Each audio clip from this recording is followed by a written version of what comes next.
Bonjour à toutes et à tous. Accrochez-vous, l'actualité ne nous laisse aucun répit. Depuis le studio de Corbeau News Centrafrique, je suis Félix Zarami et j'ai le plaisir d'accueillir mon complice de l'info, notre fin limier sur le terrain, Brahim Saleh. Bonjour Félix, ravi d'être de nouveau à tes côtés pour démêler un nouveau dossier brûlant qui nous vient de Bouar. La multiplication des agressions plonge la ville dans une profonde inquiétude. Brahim, c'est donc l'inquiétude qui gagne Bouar, une ville déjà habituée au tumulte. Qu'est-ce qui se passe exactement là-bas? Exactement Félix. Le chef-lieu de la Nana Mambéré connaît un regain important de la violence. Les habitants, cibles chaque nuit d'agressions nocturnes incessantes, craignent désormais pour leur sécurité et celle de leurs proches. La ville de Bouar, située à environ 40-53 km de Bangui, sur le corridor Bangui-Boloko, est le théâtre d'actes de braquage et de violence qui reviennent presque tous les jours. La nuit, lorsque les habitants rentrent à la maison ou se déplacent en ville, ils se font arrêter par des hommes armés. Arrêtés par des hommes armés, Brahim, mais de qui parle-t-on? Qui sont ces agresseurs qui terrorisent les nuits de Bouar? Félix, c'est là que l'affaire prend une autre dimension.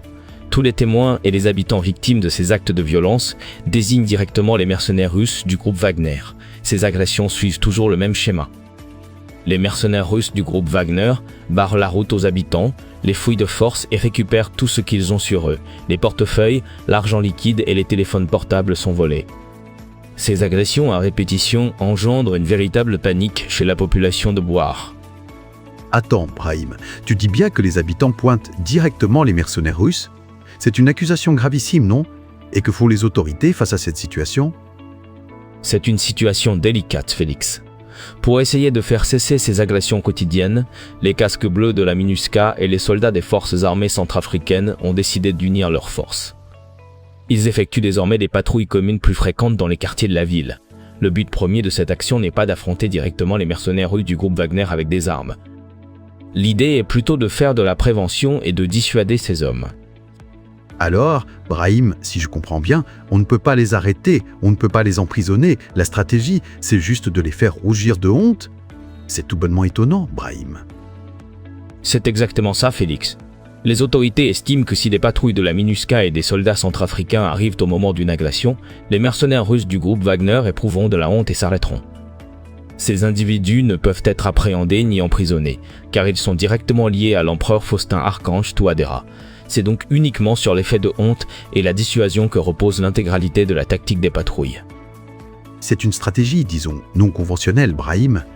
Mais est-ce que ça marche? Est-ce que cette tentative de faire appel à la honte de ces mercenaires donne des résultats? Étonnamment, Félix, cette approche commence à montrer des effets tangibles. Depuis le début de la semaine, la population de Bouar observe une baisse du nombre d'agressions nocturnes. Auparavant, pour sauver leurs affaires, les habitants devaient cacher leur téléphone portable dans leurs slips ou ranger leur portefeuille dans leurs chaussettes avant de sortir la nuit. Aujourd'hui, même si certains habitants rencontrent encore des entraves, les interactions avec les mercenaires russes du groupe Wagner se raréfient. Les patrouilles renforcées par les casques bleus et les militaires centrafricains, ces derniers jours semblent rendre la tâche plus ardue pour les agresseurs. Donc, l'effet honte fonctionne un peu? C'est ce que tu nous dis? C'est inattendu, Brahim. Oui, Félix. Et pour maintenir cette accalmie, les militaires et les casques bleus continuent de parcourir les rues obscures de la ville chaque nuit. L'espoir est que cela puisse ramener un peu de sérénité pour les habitants de Bouar. Merci, Brahim, pour cette chronique qui nous donne un aperçu des défis et des stratégies inédites mises en place à Bouar. Cet article nous vient de la rédaction de Corbeau News Centrafrique et le dernier point est signé Martial Passy. Merci à toi, Félix. Pour nos auditeurs, vous pouvez nous contacter via WhatsApp au +1 à 33 75 81 022 ou +1 33 62 73 13 3. Merci de nous avoir écoutés et à très vite pour d'autres informations.